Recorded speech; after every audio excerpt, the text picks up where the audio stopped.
মমতা বন্দ্যোপাধ্যায় মানে তদানীন্তন তথ্য সংস্কৃতি মন্ত্রীর অনুপ্রেরণায় অরূপ বিশ্বাস এবং স্বরূপ বিশ্বাস টলিউডে যে স্বৈরাচার চালিয়েছিলেন তার শিকার প্রতিটি টেকনিশিয়ান, প্রতিটি শিল্পী, প্রতিটি প্রযোজক এবং পরিচালক। তাদের একে অপরের মধ্যে যে বন্ধুত্ব ভ্রাতৃত্ব ছিল সেই সম্পর্ক ভেঙে দেওয়া, অন্যায়ের একটা বেসাতি তৈরি করা।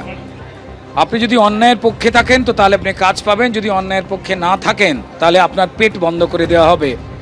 এই ফর্মুলায় বহু মানুষকে নিজের দিকে টেনে নেওয়া। কারণ অনেকেরই, আমাদের কয়েকজনের মতো লড়াই করার হয়তো পরিবেশ থাকে না, তারাও মুক্ত, আনন্দিত, ফুরফুরে। এ ঘটনা ভারতবর্ষে তো বিরলই। এই ব্যবহারগুলো যা যা করা হয়েছে এত বছর ধরে আর্টিস্টদের, ফ্রেটার্নিটি এবং ডিরেক্টর সমস্ত লোকেদের সঙ্গে যা যা করা হয়েছে, ক্রিয়েটিভ ফিল্ডের লোকেদের সঙ্গে যা যা করা হয়েছে এত বছর ধরে, এই বেশ কিছু খুব অপমানজনক, সেগুলো যেন আর কখনো না হয়। শুধু মেরিট বেস লোকে কাজ পাবে। এবং এই যে মানুষ, প্রচুর আর্টিস্ট, প্রচুর টেকনিশিয়ানস ডিপ্রেশনের শিকার, এই সরকার পিছনে সরকার যারা ছিলেন তারা এসবের জন্য মানে দায়ী। This will be solved.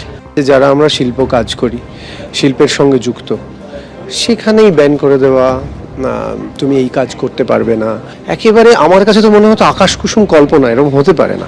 আধুনিক সোসাইটিতে যখন নিওলিবারালিজম এসে গেছে 90-এর দশক থেকে, মানুষ নিজের কথা সোচ্চারে বলতে পারে এবং গণতান্ত্রিক দেশ, সেইখানে এরকম একজনকে একটা সংগঠন বা একাধিক সংগঠন তুমি কাজ করতে পারবে না, তো অস্বাস্থ্যকর, অমানবিক।